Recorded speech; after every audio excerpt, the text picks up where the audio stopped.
Hello friends, एक बार फिर मैं आप सभी का आपके अपने YouTube चैनल KGM ग्रुप पर आपका स्वागत करता हूं। साथियों, आज हम बात करने वाले हैं इस्माइल प्रोजेक्ट के पेपर नंबर 3 के बारे में। क्वेश्चन स्टार्ट करने से पहले अगर आपने चैनल को अभी तक सब्सक्राइब नहीं किया है तो प्लीज़ चैनल को ज़रूर सब्सक्राइब करें और वीडियोज को ज़्यादा से ज़्यादा शेयर करने की कोशिश करें। तो चलिए दोस्तों, बिना टाइम वेस्ट किए हम स्टार्ट करते हैं आज के क्वेश्चंस। क्वेश्चन नंबर देखिए, आज का पहला क्वेश्चन, टेन 10 डिग्री बटे कोट 80 डिग्री का मान हमें ज्ञात करना है। तो यहाँ पर ये त्रिकोणमिति से संबंधित क्वेश्चन है।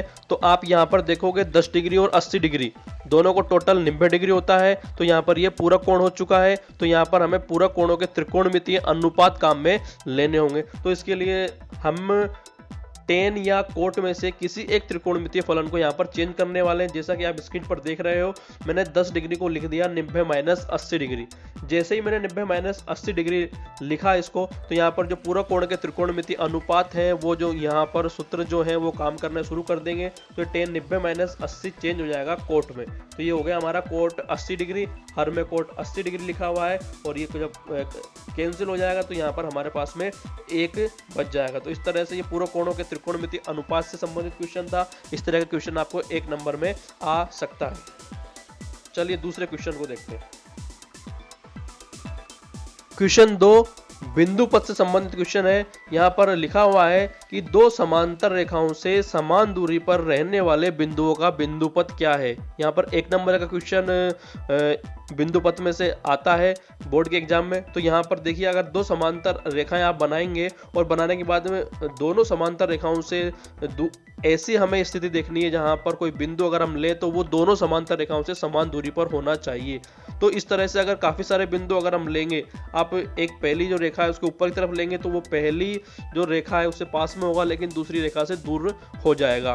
तो हमें ऐसा बिंदु देखना है जो दोनों रेखाओं से समान दूरी पर स्थित हो, और ऐसे जो बिंदु हमें मिलने वाले हैं वो इन दोनों रेखाओं के बिल्कुल मध्य में मिलने वाले हैं। जब मैं इन सभी बिंदुओं को मिलाऊंगा तो यहाँ पर मुझे एक तीसरी रेखा मिलेगी जो इन दोनों समांतर रेखाओं के मध्य में स्थित होगी, और वो रेखा भी इन दोनों समांतर रेखाओं के समांतर ही होगी। तो हमारा आंसर इस स्थिति में क्या हो जाएगा कि जो आंसर होगा वो होगा इन दोनों समांतर रेखाओं के मध्य में स्थित समांतर रेखा। तो ये हमारा बिंदु पथ होगा। देखिए क्वेश्चन नंबर 3, एक बार हम इस क्वेश्चन को पढ़ने की कोशिश करते हैं। एक 10 सेमी त्रिज्या वाले वृत्त के केंद्र से, त्रिज्या दी हुई है वृत्त की 10 सेमी और केंद्र से 6 सेमी दूर स्थित जीवा की लंबाई हमें ज्ञात करनी है। तो देखिए, सबसे पहले हमने इसका एक डायग्राम बनाया, एक वृत्त बनाया, वृत्त में एक केंद्र लिया और एक जीवा बनाई हमने ए बी।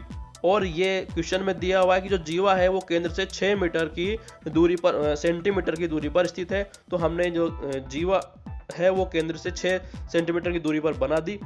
और इसके बाद में हमने जो त्रिज्या दी हुई है वो त्रिज्या 10 सेमी ओ ए 10 सेमी हमने त्रिज्या बना दी। और त्रिज्या बनाने के बाद जब आप डायग्राम पर देखोगे तो यहाँ पर हमें AOM एक समकोण त्रिभुज दिखाई देगा।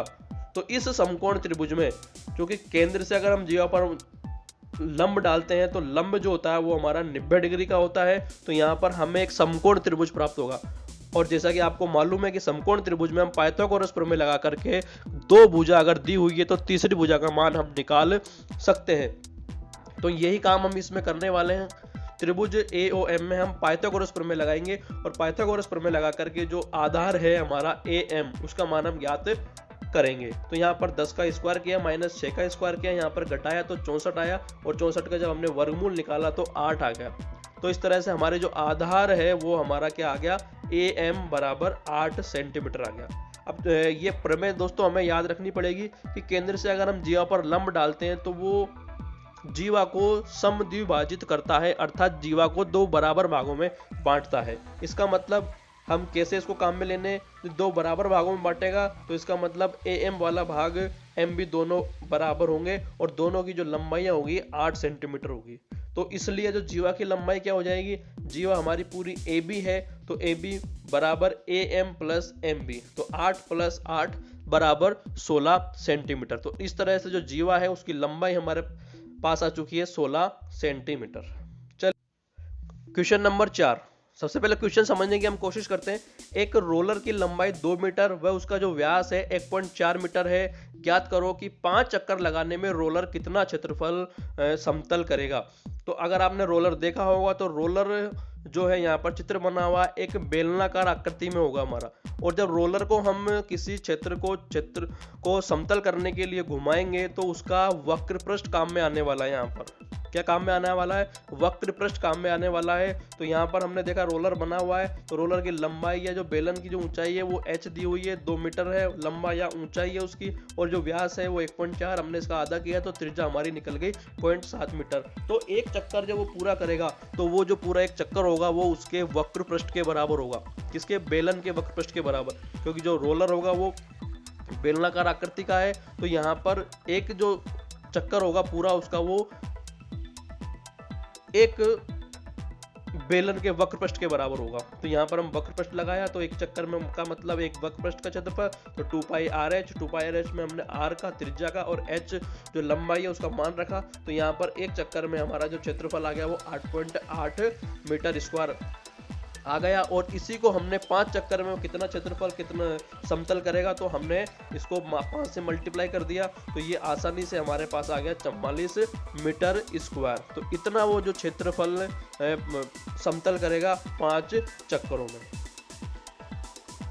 देखिए क्वेश्चन नंबर 5 में हमें एक डायग्राम दिया हुआ है और इस डायग्राम में हमसे पूछा गया है कि x का मान ज्ञात कीजिए। तो इस तरह के क्वेश्चंस हम थेल्स प्रमेय या आधारभूत आनुपातिक प्रमेय की सहायता से सोल्व करते हैं। ये प्रमेय क्या कहती है कि किसी त्रिभुज में एक भुजा के समांतर खींची गई रेखा अगर शेष दोनों भुजाओं को काटती है तो वो उन दोनों भुजाओं को एक बराबर अनुपात में विभाजित करती है, अर्थात AD बटे DB और बराबर AE बटे EC। तो यहाँ पर इन चारों भुजाओं का मान हमें इस चित्र में दिया हुआ है। AD बराबर x, DB बराबर x-2, AE बराबर x+2 और EC बराबर x-1। तो ये चारों मान इस सूत्र में रखने पर यह हमने मान रखा। मान रखने के बाद इनको तिरछा गुणा किया और तिरछा गुणा करने के बाद में हमने यहाँ पर x का मान निकाल लिया। तो इस तरह के क्वेश्चंस आप आपकी जो बुक है उसमें से देख करके सोल्व कर सकते हैं। नेक्स्ट वीडियो में नेक्स्ट क्वेश्चन हम लेने वाले हैं। तब तक के लिए जय हिंद, जय भारत।